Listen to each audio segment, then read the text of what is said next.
Hey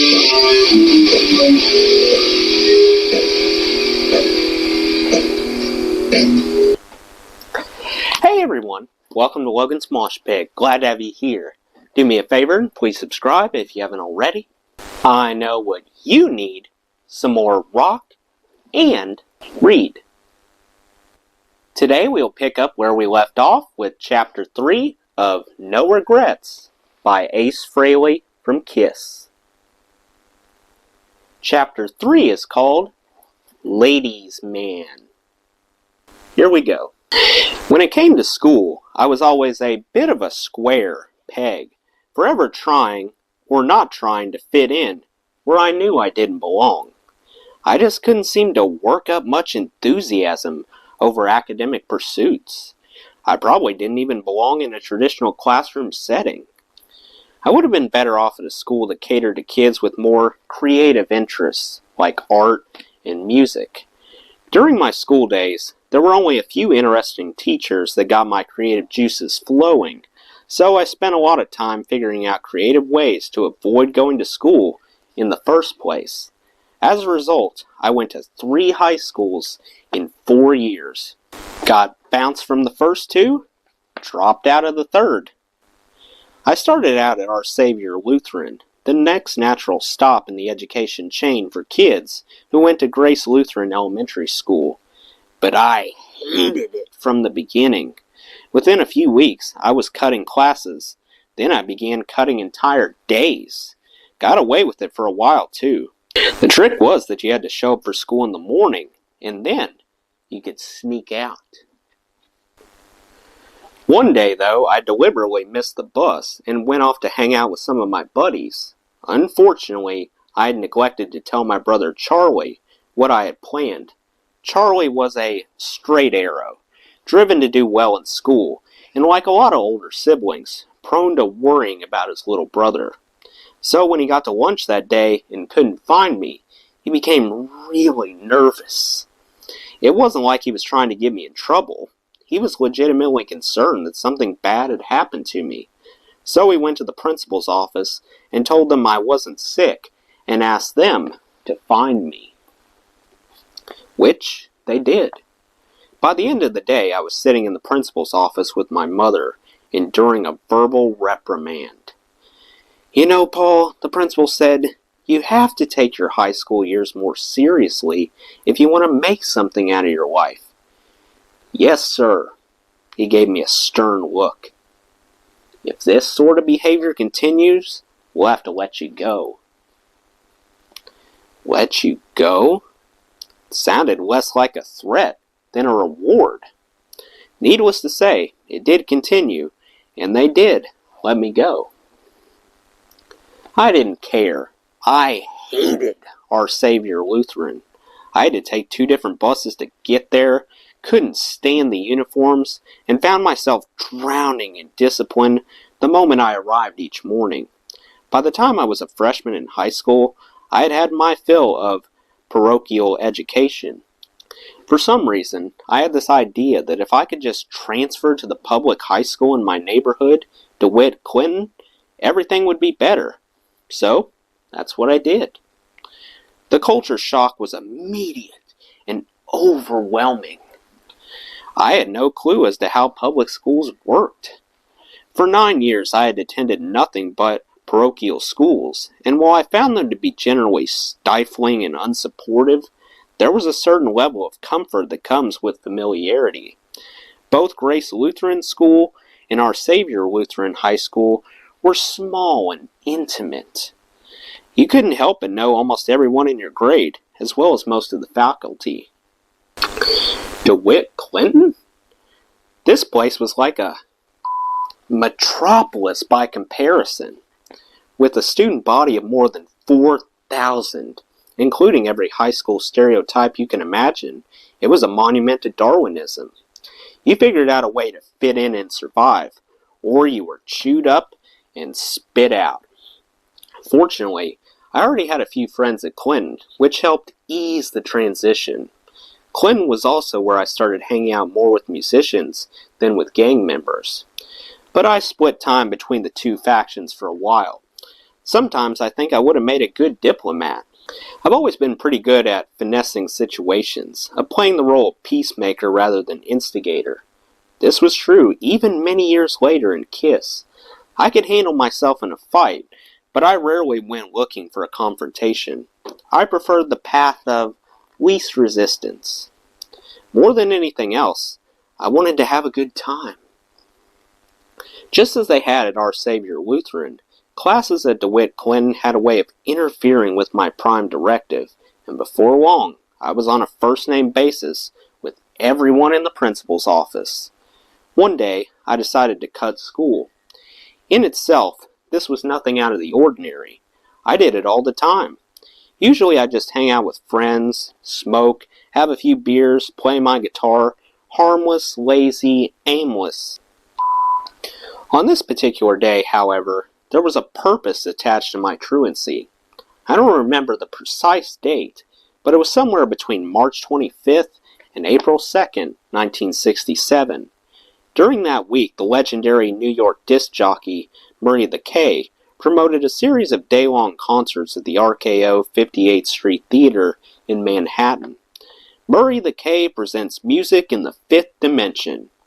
That a radio personality received top billing gives you an idea of just how much power Murray the K wielded in those days. Breathtaking collection of talent and diverse musical styles.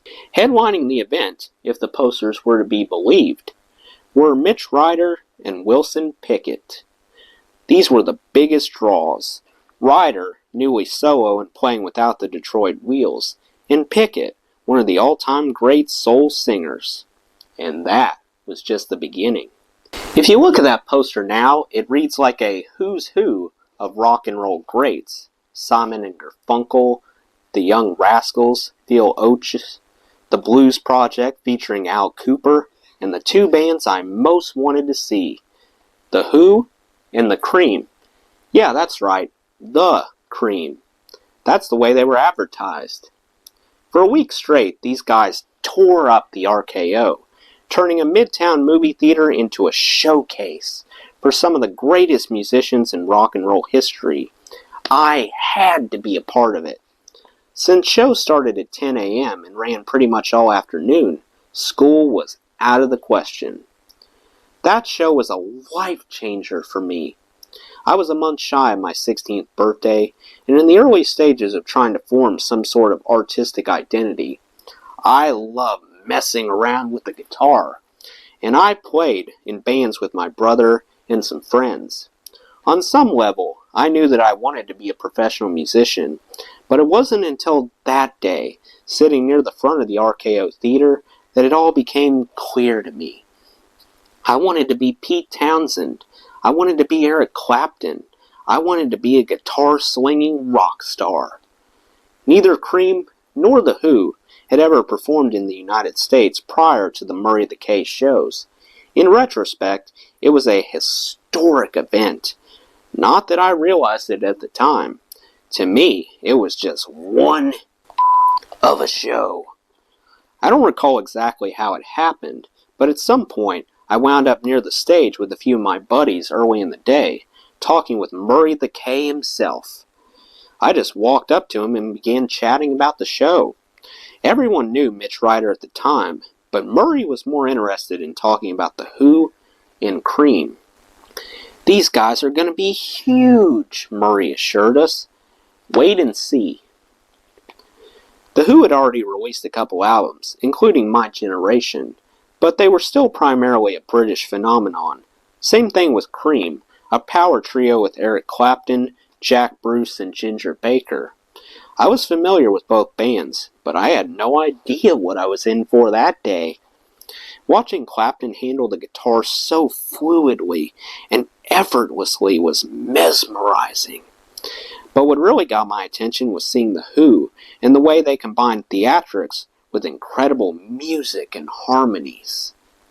Keith Moon attacked the drum kit, and Townsend blew me away with his powerful chord work and showmanship. I was spellbound as they destroyed their instruments and left the smoke-filled stage in ruins.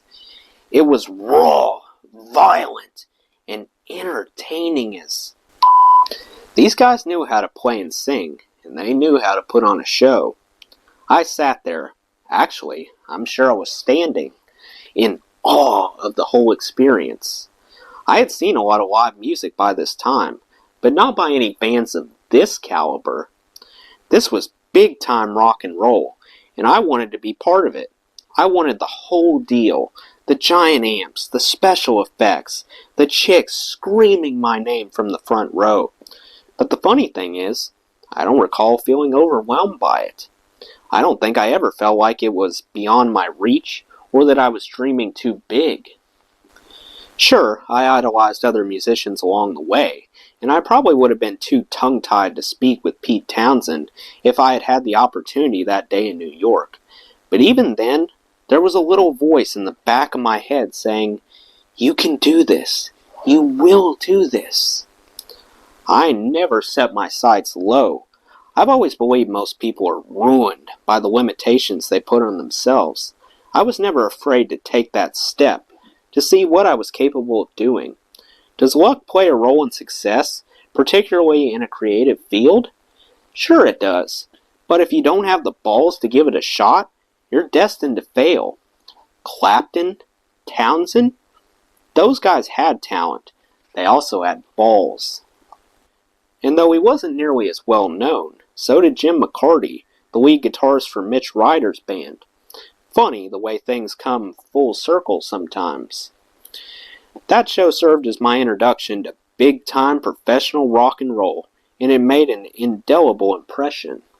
A few years later, when I was about 18 or 19, I ended up jamming with McCarty at a mutual friend's house in the Bronx.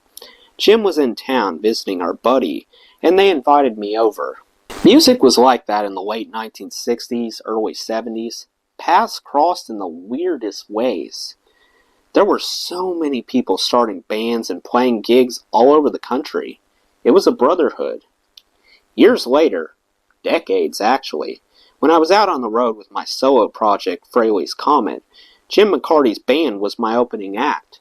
We'd sit around backstage afterward, tossing down beers and swapping stories.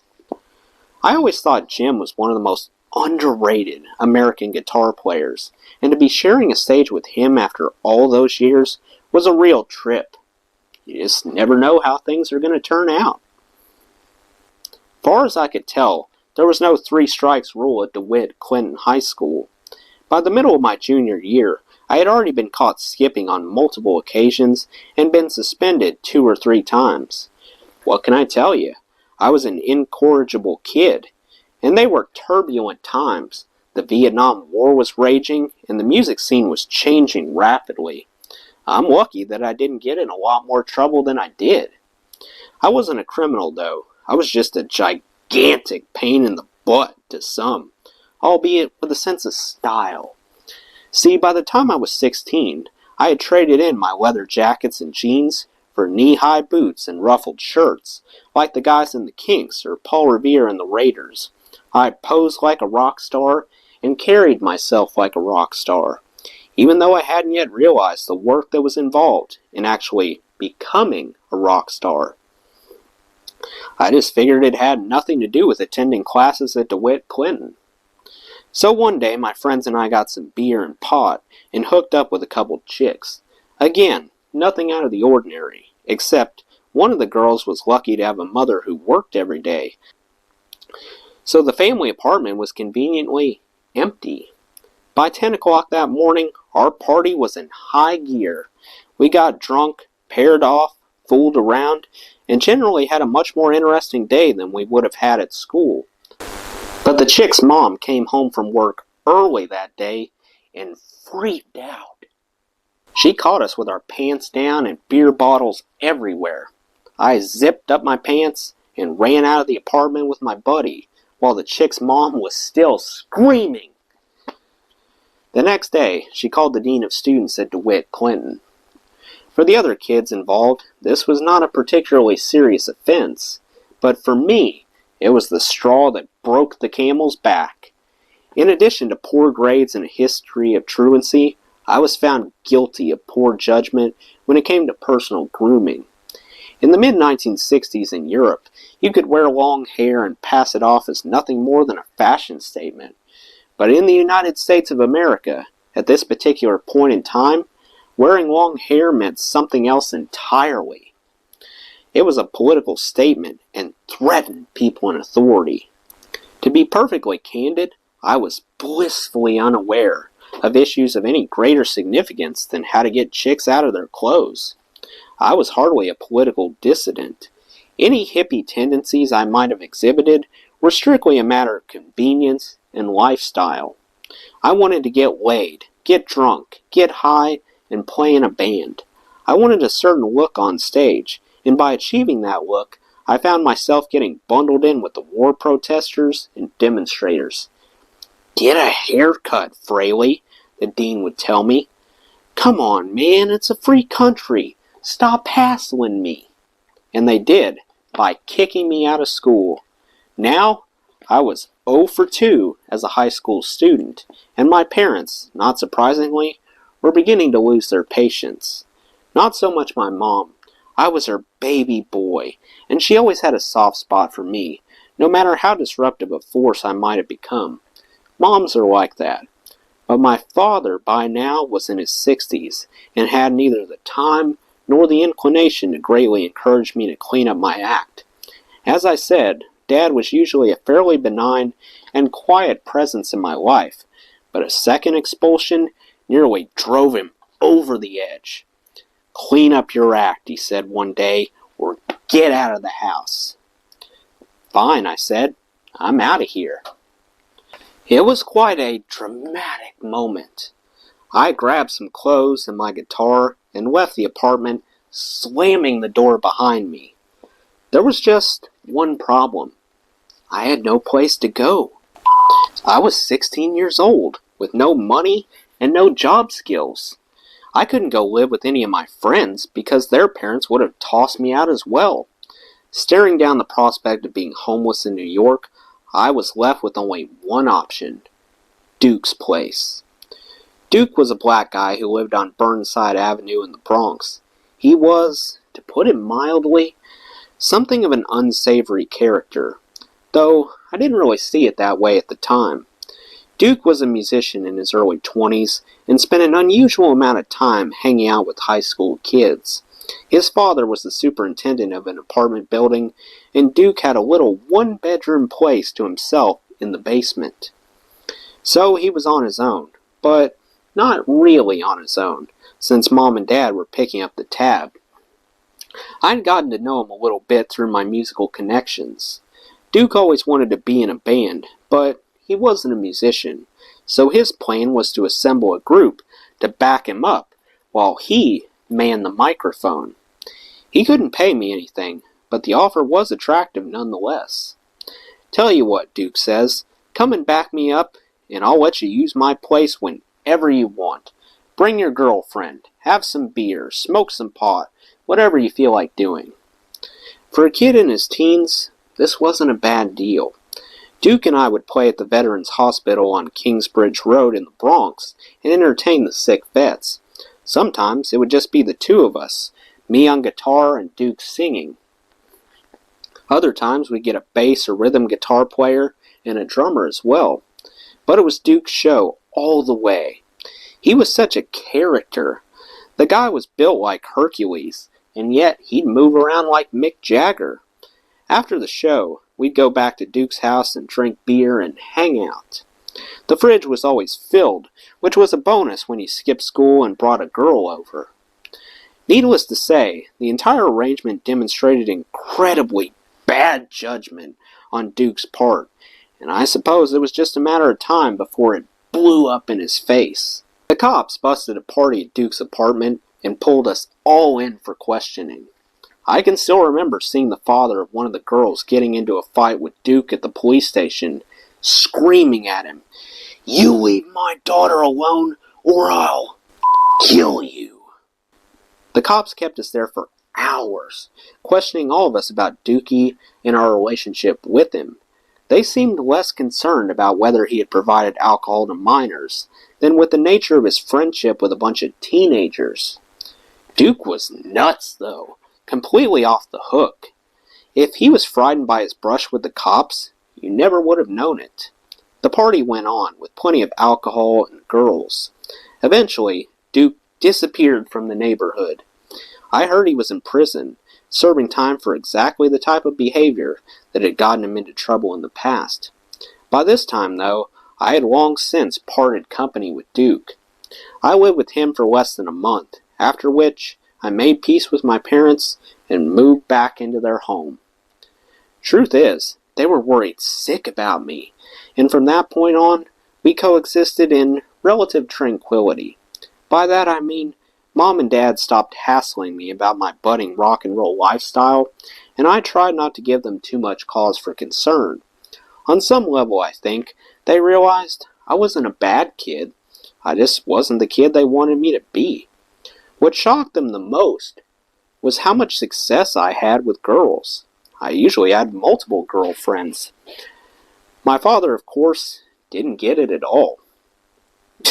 "What the does she see in you?" he'd say, shaking his head. My mother, meanwhile, couldn't believe that my girlfriends would stop by the house to clean my room. They'd make my bed, pick up my dirty clothes, and then hang out and wait for me to get home from school. I'd walk through the door, and Mom would be standing there with a look of bewilderment on her face. "Michelle is here." "Oh yeah? Where is she?" Mom would point to my bedroom door and shake her head. I think she was probably shocked on multiple levels, but she tolerated it. Maybe because it meant less work for her. I don't mean to brag, but I always did well with girls. I started fooling around when I was 11 or 12 and lost my virginity at 15. To me, girls weren't all that mysterious. I wasn't the best looking guy in the world, but I never lacked for companionship, mainly because I knew how to talk to chicks and make them feel at ease. I was funny. I'd tell jokes, do magic tricks, and I could play the guitar. What else do you need, man? When I got a little older and started hanging out in bars and clubs, I developed a few strategies for picking up women. It's silly, but you know what always worked? I would wear a t-shirt and suit jacket, and in the breast pocket of the jacket, I kept a little teddy bear with its arms poking out. I'd go up to a chick, obviously after I'd had a couple drinks, and I'd say, "Hey, you want to meet my friend?" Then I'd open up my jacket, and I'd have this little teddy bear waiting to say hello. Sometimes this would cause a girl to roll her eyes and walk away, but more often than not, the response was, "Aw, how cute." And then I'd be in the door. If you're at least halfway decent looking and you're funny and outgoing, all you need is one little icebreaker. But most guys are too scared to even give it a shot. They don't know how to initiate a conversation. We all have our insecurities, of course, and I sure had mine. But after a couple drinks, I could do anything, including hit on the hottest chick in the room. Eventually, I got so good at talking to girls that I could set up my buddies as well, which is how I ended up with the nickname Ace. "You know, you were such an ace, man," one of them said one night after I introduced him to a girl he'd been lusting after. "You really help us out with the chicks." That was it. The nickname stuck. It's a cliche that guys get into bands primarily to meet girls, but as with any cliche, there's more than a little truth to it.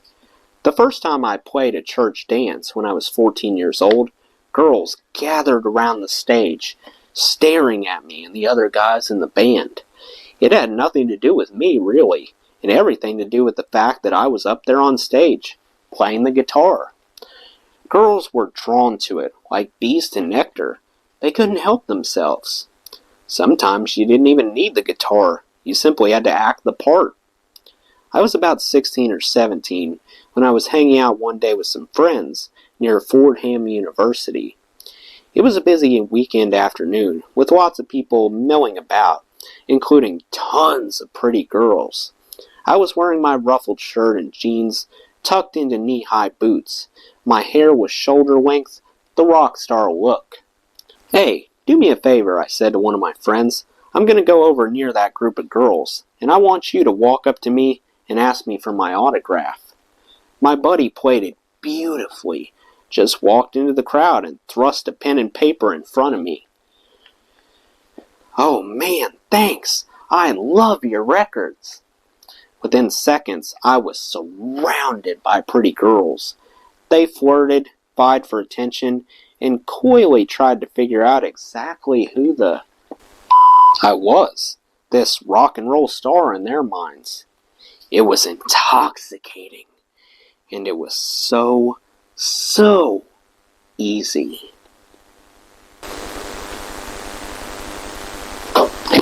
Well, that's the end of Chapter 3. Let me know what you thought of Chapter 3 in the comments below. That does it for today's video, guys. I hope you enjoyed. Make sure to like, comment, and subscribe if you haven't already. I really appreciate the support. I'll see you next time. Till then, rock on.